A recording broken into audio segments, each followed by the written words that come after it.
olha, presta atenção nisso aqui. Eu pergunto a vocês, antes de ler isso aqui. Temos 66 livros na Bíblia. Será que existe ou existiram mais livros inspirados por Deus, além dos 66 livros? O que vocês acham disso aí?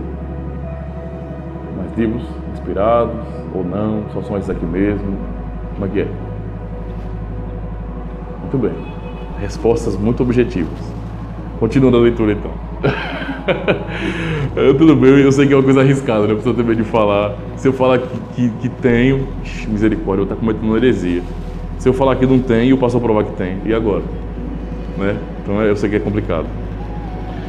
Vamos lá. De fato, há mais livros inspirados do que temos na Bíblia. E agora? Então esses livros católicos estão certos, né? Tem Bíblia, inclusive, que tem mais de 112 livros, mais ou menos. Né? Porque entre os livros apócrifos, tem muitos outros apócrifos que não foram colocados no cânon católico romano. Não é? Então você tem, por exemplo, na história, livros que foram escritos muitos anos depois do fechamento do cânon. Não é? Por exemplo, Apocalipse de Moisés, Apocalipse de Adão, né? O Evangelho de Tomé, que já é bem conhecido, na verdade. Tem muita coisa. Tem muito livro. Até o livro de Maria tem. É muita coisa. O livro de Enoque. É muita coisa. É muita loucura que tem aí, né? Alguns têm até um valor histórico, mas quando você vai ver as doutrinas é maluquice. São livros que tem mentira, magia negra, é uma bagaceira tão grande nesse mundo. Mas tem esses livros. Será que esses livros, então, a mais inspirados são desses aí? Né? Já que tem a mais. Fala-se, antes disso aí, esses livros deuterocanônicos ou apócrifos, eles não são inspirados, não é? Eles já foram todos investigados, estudados e comparados com o cânon sagrado, não tem nada a ver uma coisa com a outra. Mas fala-se do livro, por exemplo, dos justos, em Josué 10 e 13. Há uma citação do livro dos justos, no capítulo 10 de Josué. E da história do profeta Ido, no segundo livro de Crônicas, capítulo 13, verso 22. Em 1 Coríntios 5 e verso 9, Paulo fala sobre uma carta dele aos coríntios que não possuímos. Então veja, na verdade, a primeira e a segunda carta aos coríntios, não é, são na verdade a segunda e a terceira. Não é? Ou, na verdade, uma terceira carta foi escrita que nós não temos acesso. Ok? Foi perdida. Não é? Então, pelo fato de que a própria Escritura fala sobre estes livros e a eles se refere, podemos considerá-los também inspirados. A Escritura não fala sobre os livros de Macabeus, não fala sobre o Apocalipse de Adão, de Moisés, não fala sobre Tomé, não fala sobre nenhum desses livros deuterocanônicos, mas cita esses livros aqui, que nós não temos em mãos, certo? Então, eles eram livros inspirados, sim.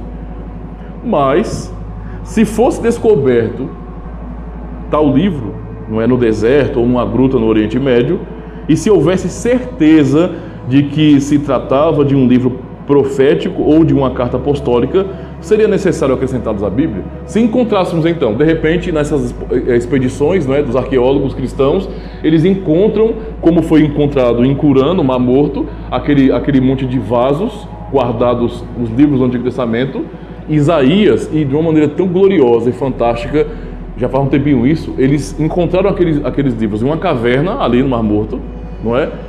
Com um texto hebraico original, e quando eles compararam com o que nós temos hoje, é a mesma coisa. Ô delícia sabendo com um negócio desse. Não é? Chega a ficar zoado com esse negócio aí, porque você pega um livro que ninguém tem acesso, não é? Pode dizer bem assim, olha, os cristãos alteraram a Bíblia, nós estamos achando um livro que não é dos cristãos, não está junto com o nosso, certo? Estava numa caverna, datado de muito tempo atrás, e quando faz a tradução, é a mesma coisa. A mesmíssima coisa. O mesmo texto de Isaías. Isso é fantástico, irmãos, é maravilhoso. Mas se nós achássemos, então, a terceira carta de Paulo aos Coríntios, não é? Ou então o livro dos justos que Josué cita, ou a história do profeta Ido, citado no livro de Crônicas. Será que esses livros que foram escritos por homens de Deus, naquele mesmo período, inspirados, porque são citados pelo próprio cânon sagrado, deveriam então entrar no cânon sagrado? O que vocês acham disso aí? E agora? Responda, Pinheiro. Depende do quê? Não, entenda. Tudo bem. Mas uma vez que eles foram citados na própria Escritura, isso já os coloca nesse status de inspirados por Deus. Porque a Escritura não cita nenhum outro livro senão esses, que não está no cânon. Todos os livros que foi achado até hoje pela arqueologia, nenhum deles é citado na Escritura. Então eles não são citados e tampouco eles têm a teologia que a Bíblia tem.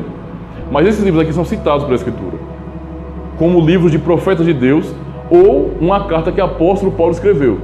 Ou será que é uma carta que o apóstolo Paulo escreveu e ele escreveu não inspirado? Ele estava na carne quando ele escreveu aquilo ali, foi?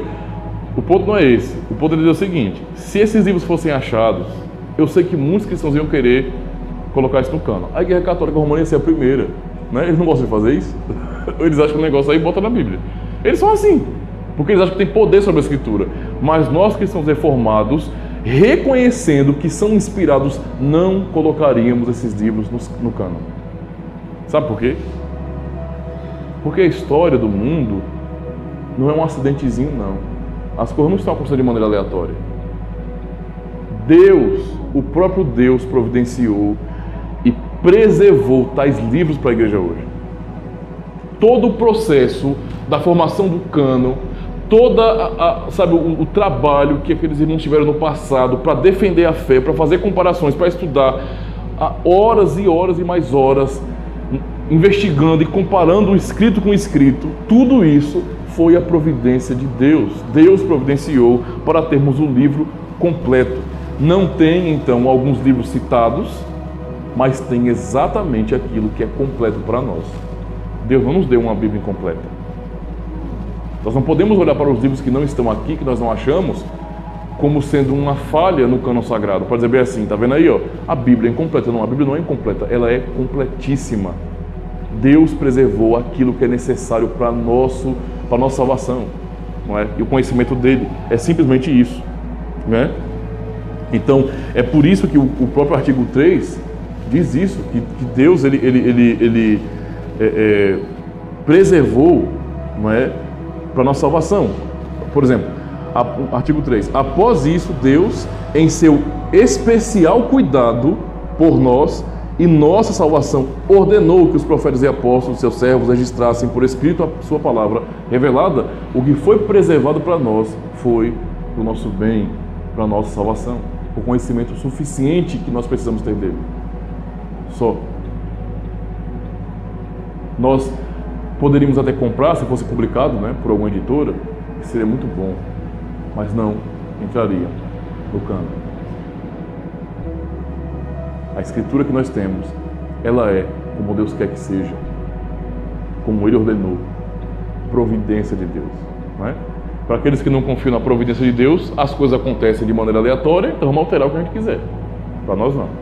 Deus providenciou a Bíblia assim. Dessa forma.